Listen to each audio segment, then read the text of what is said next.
সম্মানিত মুসলিমবৃন্দ, আজকে আমরা পবিত্র কোরআন কারীমের 26তম পারা পড়ব ইনশাআল্লাহ। এই পারা শুরু হয়েছে একটি সূরার মাধ্যমে। সেই সূরা হচ্ছে সূরাতুল আহকাফ। আল্লাহ রাব্বুল আলামিন এই সূরার শুরুতেই একটি বিষয় বলেছেন, বিসমিল্লাহির রহমানির রহিম, ওয়া ওয়াসাইনাল ইনসানা বিওয়ালিদাইহি ইহসানা। তোমরা পিতামাতার প্রতি কি করো? উত্তম আচরণ করো। একই সাথে পরবর্তী আয়াতে আল্লাহ রাব্বুল আলামিন বলেন যে রব্বি আউজি'নি আন আশকুরা নি'মাতাকা আল্লাতী আন'আমতা আলাইহি। অর্থাৎ আল্লাহ তাআলার কাছে শুকরিয়া আদায় করার যে তৌফিক, এটা বান্দাকে চাওয়ার জন্য এই দোয়ার মাধ্যমে বলা হয়েছে। অনেকেই আমরা আছি যে আল্লাহ তাআলা নিয়ামত দেন, কিন্তু সেটা শুকরিয়া আদায় করা আমাদের তৌফিক হয় না। এই জন্য এই দোয়াটা বেশি বেশি করে পড়া, যেন আল্লাহ তাআলার কাছে শুকরিয়া আদায় করার পর আল্লাহ তাআলা যেন সেটা কি করে যে তৌফিকটা যেন আল্লাহ তাআলা দেন, শুকরিয়া তৌফিকটা দেন। এতে করে আল্লাহ তাআলা নিয়ামতটা আরো বাড়ায় দিবেন। তাই শাকারতুম লাযীদান্নাকুম, আমরা কৃতজ্ঞতা দেখলে আল্লাহ তাআলা বাড়ায় দেবেন। সম্মানিত মুসলিমবৃন্দ, আজকে তেলাওয়াতের মধ্যে 4 নম্বর পৃষ্ঠায় আল্লাহ রাব্বুল আলামিন চমৎকার একটি বিষয় উল্লেখ করেছেন। নবীজি সাল্লাল্লাহু আলাইহি ওয়াসাল্লাম যখন মক্কা থেকে নিপীড়িত, নির্যাতিত, শোষিত, লাঞ্ছিত এই অবস্থায় তিনি তায়েফে গেলেন মানুষকে দাওয়াত দিতে, কিন্তু তায়েফেও মুশরিকরা, দুষ্ট লোকেরা নবী সাল্লাল্লাহু আলাইহি ওয়াসাল্লামকে কষ্ট দিত।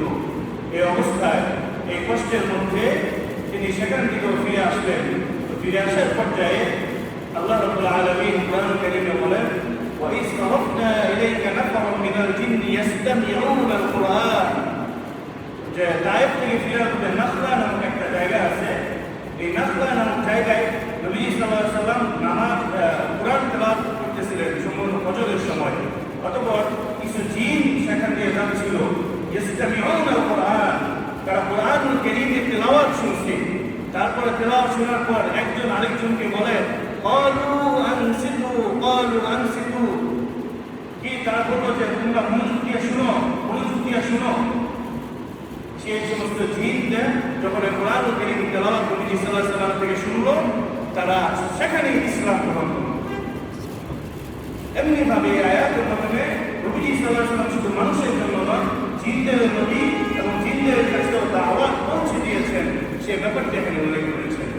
সম্মানিত মুসলিমবৃন্দ, আজকের তেলাওয়াতের মধ্যে আল্লাহ রাব্বুল আলামিন একটি বিষয় উল্লেখ করেছেন যে গীবত করা।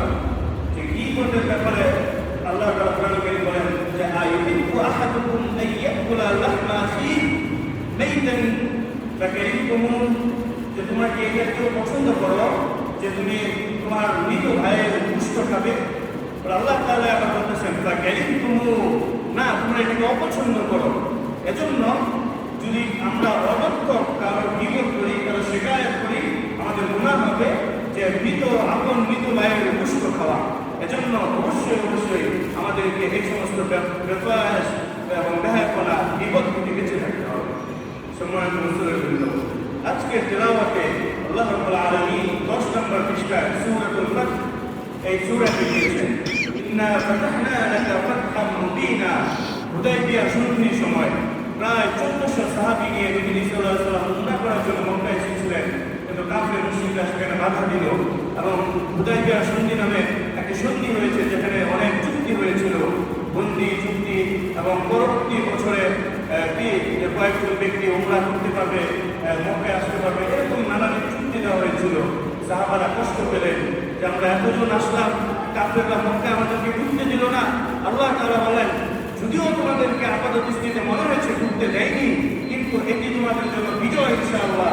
পরবর্তীতে দেখা গেল হুদায়বিয়া সন্ধির পরে মুসলমানরা মদিনায় ফিরে গেল এবং মক্কা বিজয়ের সময় বীর দর্পে এসে মক্কা বিজয় করার মাধ্যমে আল্লাহ রাব্বুল আলামিন মুসলমানদের চূড়ান্ত বিজয় দিয়েছেন।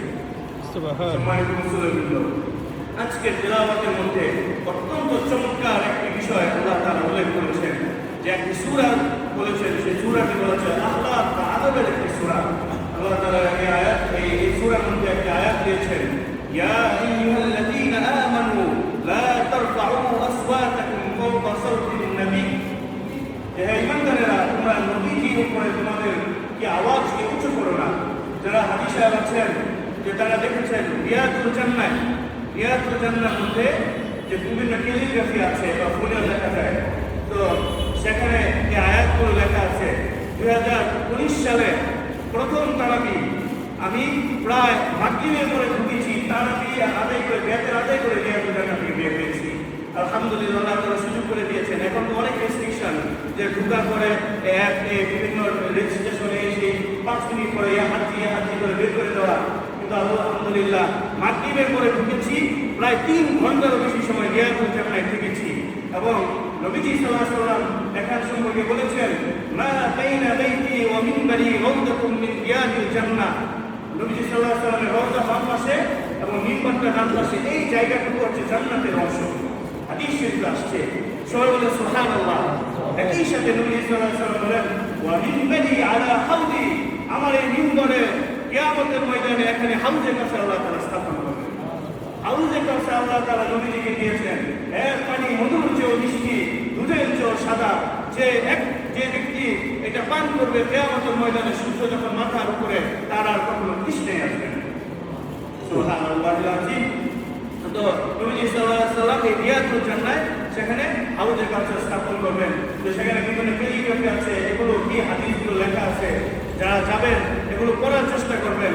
এবং বিভিন্ন উলামায়ে কেরাম বলেন যে এখানে যেহেতু দুনিয়ার একটা জান্নাত, এখানে গেলে যদি দোয়া করা হয়, এখানে যে প্রার্থনা করে আল্লাহ তাআলা ইনশাআল্লাহ আল্লাহ তাআলা আপনাকে জান্নাতের সুব্যবস্থা করে দিবেন।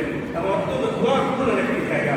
সম্মানিত মুসলিমবৃন্দ, একই সাথে আয়াতের মধ্যে আল্লাহ তাআলা নবীজির শান এবং মানকে এখানে উল্লেখ করেছেন। আল্লাহ রাব্বুল আলামিন প্রত্যেকটি কাজে আমরা যেন আল্লাহ এবং রাসূলকে মানতে পারি এবং আল্লাহ এবং রাসূলের বিধানকে সামনে নিয়ে আসতে পারি, এর উপরে যেন আমাদের কথা না থাকে, আল্লাহ তাআলার কাছে সেই তৌফিক চাই। একই সাথে আল্লাহ তাআলা যেন কঠিন কিয়ামতের ময়দানে আমাদেরকে হাউজে কাউসার দান করেন। সকলে বলি আমিন। আসসালামু আলাইকুম ওয়া রাহমাতুল্লাহি ওয়া বারাকাতুহু।